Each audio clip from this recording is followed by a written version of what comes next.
everyone, it's Clarice. This is Clarice Reads, and it's finally almost the end of 2016. That means that this terrible year is almost done, but it also means that it's time for me to share with you my favorite books that I read this year. I have 10 books to share with you today, and weirdly, none of them are like my absolute favorite above all of the others. Normally I have one, but this year I don't think I do. So obviously it's not going to be in the order of preference, but instead it's going to be in the order at which I read them this year. So the first of my favorites this year is weirdly a non-fiction book. And not only is it a non-fiction book, it's also not a narrative non-fiction book. And that book is Quiet by Susan Cain. It's about a society that greatly favors extroversion over introversion and how that's the wrong way to think about things, because introverts actually have a lot to offer this world as introverts, and the traits that we consider to be terrible are actually extremely helpful to society and need to be valued so much more. I would definitely consider myself to be an introvert, and even though I've always liked being an introvert, I'm not going to pretend that I've never felt insecure about not being more extroverted, especially in social situations, or pretend that I never saw some of my more introverted traits as something that I needed to compensate for. This book just really opened my eyes and made me see my traits as not just something to be okay with or something that I needed to learn to hide or compensate for, but instead as strengths in and of themselves and things that I need to be prouder of. And because of all these different studies that are mentioned in this book, I feel like I gained new things from every single chapter. And as someone who considers myself to be pretty nerdy, I just really enjoyed the studies and found them really fascinating. After I read it, I just found some of the parts of this book entering my mind, and I found myself thinking about it months and months after I'd read it.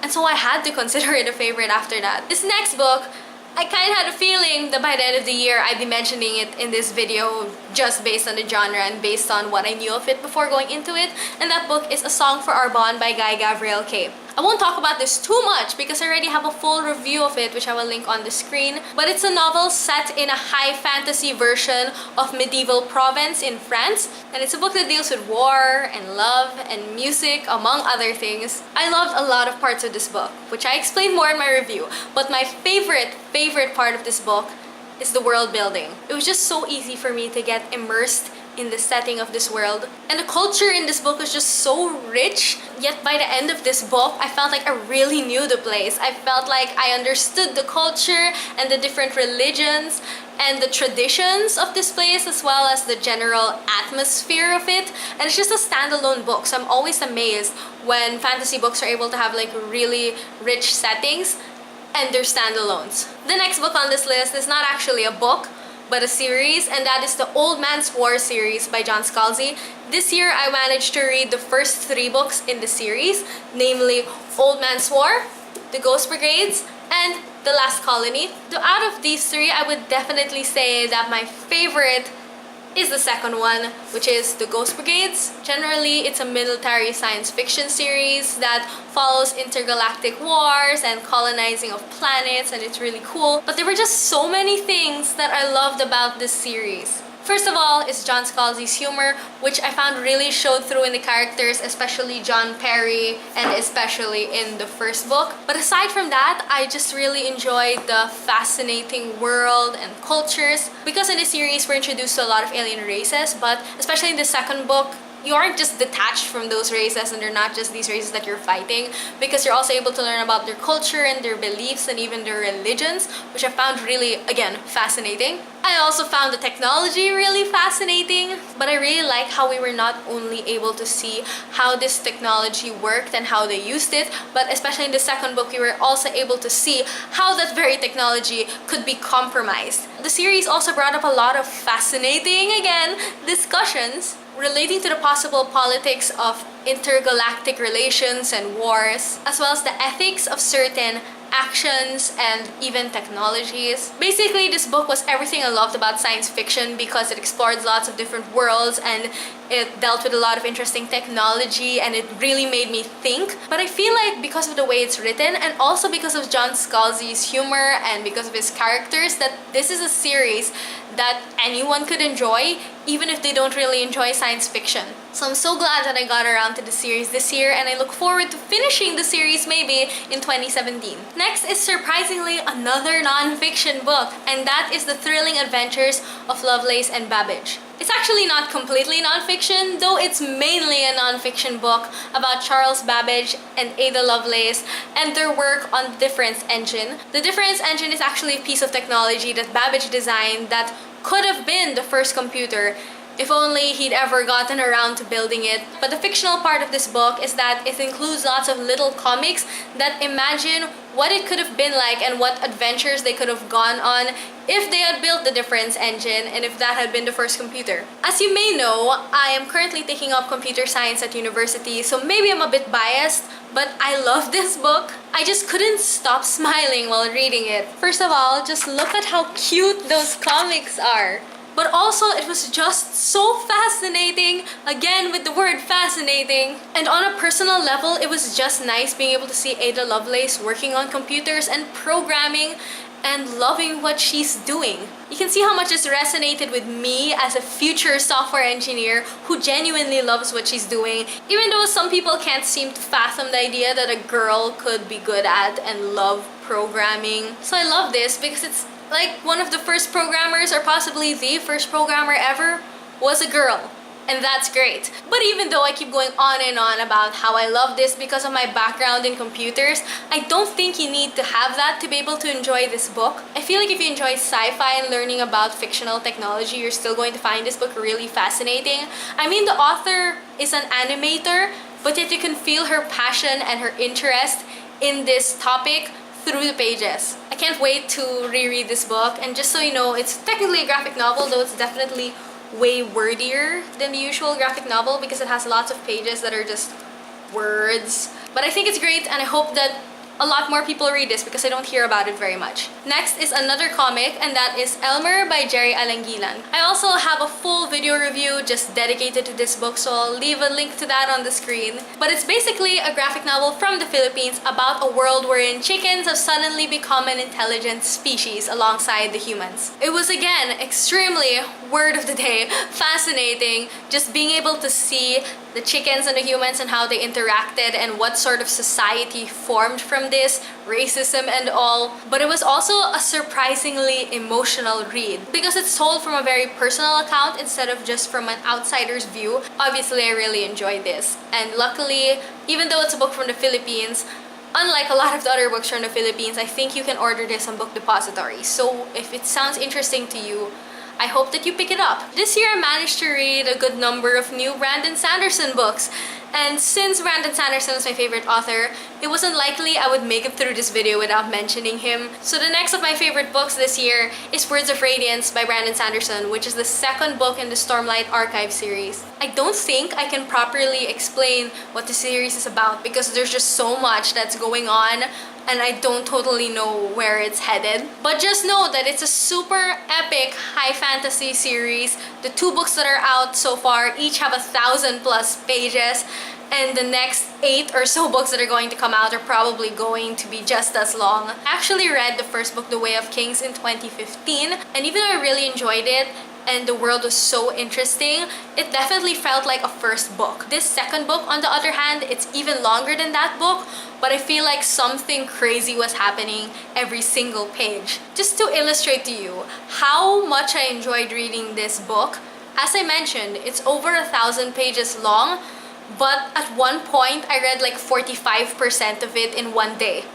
I don't know why, I don't know how, I just know I felt like doing that and I couldn't stop reading, and so I didn't. The next book I'm going to talk about is the third and last non-fiction book that I'm mentioning in this video. And I'm so surprised that 3 non-fiction books made it here because I mainly read fiction. and so this is kind of amazing. But the next book I'm going to talk about is Mouse by Art Spiegelman. I feel like everybody knows about Mouse and knows what Mouse is, but in case you didn't know, it's a Pulitzer Prize winning graphic memoir about the life of the father of the author as a Jew during the Holocaust. If anybody tells you that comics cannot be literary or deep or meaningful, first of all, you tell them that they're completely wrong. But second of all, you give them this book. This book just got me so emotional and made me think so much. And it's another of those books that I kept thinking about even months after I'd read it. I'm just so glad that this is a book that exists and one that's gotten so much recognition. The next book I'm going to talk about is one that I mentioned a lot in my recent videos about my reading goals, because I think it corresponded to like 3 different reading goals. And that book is Wicked: The Life and Times of the Wicked Witch of the West, the first book in the Wicked Years series by Gregory Maguire. I reread this book this year, and the experience left me feeling confident that this is one of my favorite books now. And I say this not just because I feel like it's a genuinely good book, but mainly because of my experience rereading the book, and because now this book has just been with me through so much, I like to think.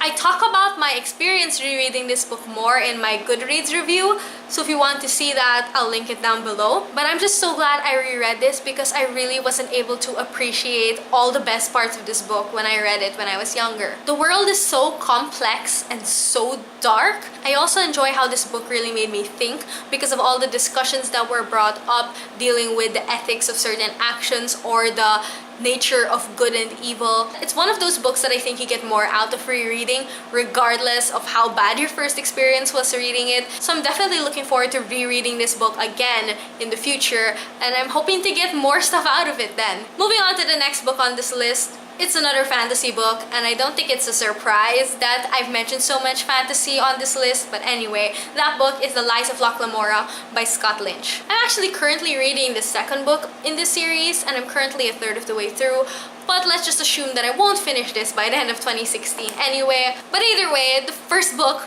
was fantastic. It's set in a high fantasy world and involves this really complicated heist, but it's so much more than just that, even though that alone is what made me want to read this book. I love that the characters are so witty. Even though I generally like funny characters, witty is my favorite type of funny. I also really enjoyed learning more about the backstories of these characters, and I like how it added more layers to the characters and made them more complex. And speaking of complexities, I also loved how complicated the plans were and just seeing how all of those things unfolded. I also really enjoyed the plot itself. You know, you'd be thinking that the book would be going a certain direction and then it would go to a completely different direction. And this book just surprised me a lot. Anyway, I really love this series. I had such high expectations for it and it did not disappoint. And the last, number 10 of my favorite books this year is a comic, and it's one that kind of took me by surprise because it was one of the last things I read this year, and that comic is The Vision. Yes, I do mean the Vision from Marvel, as in member of the Avengers Vision, but this is not your average superhero comic at all. The premise of the story is the Vision just wants to have a normal life, so he moves to the suburbs and builds himself a whole Vision family. The series is so dark, but in such a nonchalant way, which makes it even more creepy, I think. Nonchalant in the sense that, for example, they would say something like, oh, and then that person died, as if it was just some other part of the story, not a big deal. It's so creepy seeing how synthesoids would react to something as compared to how a human would react to something, and just being inside their heads and seeing how they thought. It's so creepy. I also just feel like it's so well written and well done in terms of the plot, and even though I read these as volumes, I feel like every single issue could stand well on its own. I feel like I'm not making much sense and my thoughts are just going everywhere because I don't know how to properly explain this book. If my rambling makes this book sound interesting to you at all, I suggest that you read the first issue and then you'll see what I mean, and then from there you can be able to tell if this is something that you want to read. But either way, I highly recommend this series. If you're the type of person who doesn't like superhero books and you're put off from reading this because it's a superhero book, don't be. It's honestly nothing like any other comic I've read before. So those are all my favorite books that I read this 2016. While there were a lot of pretty terrible things that happened in 2016, in terms of my reading, I think it was a pretty good year. So what was your favorite book or books that you read this 2016? I'd love to hear about it in the comment section down below. Anyway, thank you so much for watching. watching, and I hope to see you